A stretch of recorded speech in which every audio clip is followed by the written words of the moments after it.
Welcome back to the program. Let's quickly take our guest for today. We'll be looking at the global aviation industry today. James Van Meter, who is the regional head of aviation programs and product development, Allianz, is joining me from Chicago, the United States of America. Hello, James, and how are you?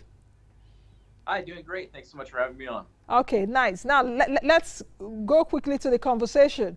I've seen the press release from Allianz Global and Corporate Specialty. We're talking about the global aviation industry, like I said earlier. Some striking things for me in the report that says, despite the record number of passengers, the 2017 and 2018 have been among the 3 safest years of aviation industry. Talk to me about that. That's correct. So we analyzed over 50,000 claims worth around $16 billion that have taken place between 2008 and now. And we really were able to recognize some of the trends in aviation safety. And it's pretty clear that the last 3 years, from a number of incidents and number of fatalities, unfortunate fatalities view, is much safer than what it was in the past. Now, we had about 4.3 billion passengers in 2018, and that's an uptick, I think, from 2017 by about 6%. Why are we seeing that upside? Despite that we're seeing the upside of about 4.3 billion passengers globally in the air, 6.3% up from 2017, but there's still a lower percentage of people flying, about 3% of world's population. Talk to me about why that upside and the relationship between just what I've asked. Yeah, so we do continue to see the global air traffic continue to increase, and we think in the next decade we'll hit somewhere around the $7 to $8 billion passenger level. That continues to increase along with the increase in global economy and just people's desire to see people face to face. More businesses being done, and air travel is a really big part of that. Why are we seeing this expansion in global aviation industry? Because I've also noticed the expansion. Why is this expansion coming at this time? Rapid expansion, I must say. The growth in aviation follows the global economy very closely. So as we continue to see the global economy improve and business grow in many parts of the world, aviation is a key part and a key driver to that growth. Aviation in itself brings a lot of financial benefits to areas where there are airports and airplanes operating, but it also allows people to project their businesses much further and easier. Now, if we're seeing this expansion in global aviation industry, that means also what I've noticed is that we're also seeing strong airline profitability. For example, we saw profits in 2018 at around $38 billion from $34 billion. Are you also attributing that to the global economy improving? So are a lot more people having more money to fly? Yes, absolutely. That's a key driver to that. Also, fuel prices have come down from some historic highs that we've seen in the past, and that has a big impact on airline profitability as well. Okay, now let's go back to the report. We've seen global safety improving, and from the report, I did see that safety has been driven by training, technology, as well as design of the airplanes. Can you expatiate on that? Yeah, so there are a lot of factors that drive to our conclusion that aviation has never been safer before in the history of flight. A lot of that has to do with technology, the aircraft, how they are manufactured, how they're designed, the technology that's in the aircraft, fly-by-wire, flight control systems, instant weather in the cockpit, and of course training has a huge part on aviation safety. The advent of things like crew resource management, simulator training, all has a very positive impact on safety. Now, do the correlation for me, because according to Allianz, it says that there are fewer fatal accidents, but growing number of costly claims for the aviation industry and from insurers, from collisions, groundings, and repairs to more sophisticated aircraft. If you are having fewer accidents, especially accidents that claim lives, why are you having more claims? So it is a funny conclusion, but yes. We had less fatal claims, but the cost of claims with how aircraft are manufactured today, composites, and the cost of aircraft, we see the cost of claims spike. So even though it's safer to fly, there are less fatal and major accidents, we still see a very high level of claims activity, and the claims today cost a lot more than claims did 20 years ago. You know, one other interesting thing that I saw is that it's safest to fly, even more than using a car, more than using a bicycle, or even more than being bitten by a dog. You know, so it's better. It's better that I fly, isn't it, according to you guys? It is, absolutely. It's the safest mode of transportation today, much safer than in a car or riding a bicycle. But do you think that the world is really, does the world really have that consciousness that it's still safer to fly? Bearing in mind what has happened, at least in recent times, MH370 flight, the Malaysian aircraft that just disappeared, then the Boeing 737 MAX incidents that we're seeing. I think public perception has come a long way. A lot of people who have flown before and travel for work a lot or travel for personal reasons, they're very comfortable getting on an airplane, and they feel relatively confident that they're going to arrive at their destination safely, and the numbers support that.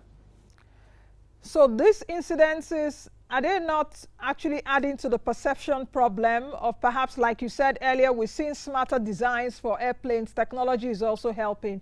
The Boeing 737, for example, the MAX, 737 MAX is also perhaps a slimmer airplane, but it had its issues. We saw what happened with Ethiopian Airlines, and I think the 370MH Malaysian airline, which I've talked about earlier. Are this not also perhaps impeding the perception problem of, you know, airlines or perhaps air safety? They certainly, you know, accidents do get, you know, a lot of news coverage, and they are front page news, and they are tragic events when you know, major accidents happen. Fortunately, though, you know, if you get a look at the historical perspective and the analysis that we've done, you can see that there's huge improvement in air safety, and then even though we do have, unfortunately, still some of these accidents happen, there are a lot fewer, and they really are the anomaly versus the normal regular course of air travel. Now, from your report also, you said that global passengers should be ready to strap themselves in, that we need to prepare for more incidents of turbulence due to climate change, especially on flights between Europe and North America. Can you expatiate on that? We certainly do see a trend of growing turbulence incidents and turbulence claims. You know, certainly as major accidents decrease, it highlights some of the other claims that we see. We do see more injuries from turbulence now than ever before, and that's a growing trend. Can you give me some kind of perspectives into like how much so far we've seen on claims, despite we've not seen fatal accidents? So overall, some of the top reasons for claims, you know, we see turbulence, we see wildlife strikes, bird strikes, and other animals. Those are increasingly more and more expensive. Bird strikes, FODs, foreign object damage to engines. That's really where we start to see more and more claims. And as I mentioned, the cost of these claims is continuing to rise.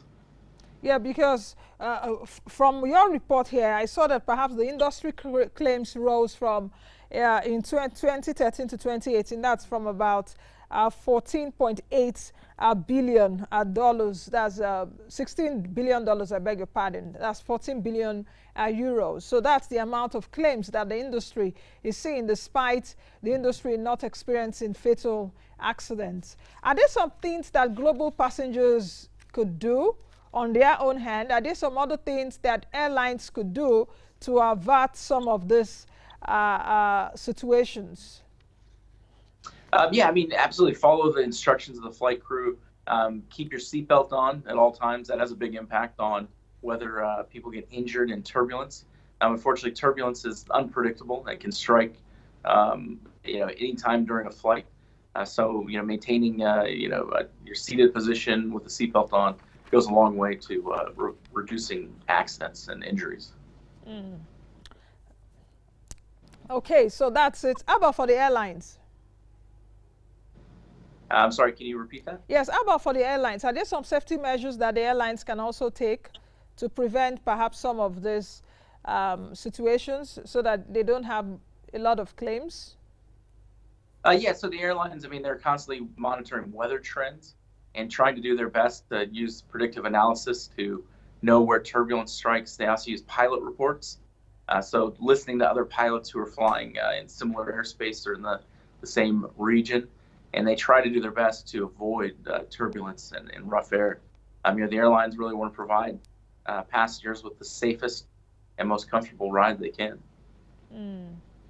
Okay, what are the last thing as we end this interview? What are some of the key takeaways we should take away from you before we end the interview today? So the key takeaways from our study is really that aviation and flying has never been safer. It's continuing to be and rank amongst one of the top ways to travel. But as we see, safety numbers increase and major accidents decrease, we continue to see the amount of claims and the cost of claims rise. Okay, just before we go, are there some certain areas or continents that perhaps the claims are more? I do also know from your report here, you said between Europe and North America should experience more turbulence because of the climate change. But are there other continents that perhaps not accidents, but a few incidences would occur that would raise claims? We really didn't draw any major conclusions on where it's safer to fly.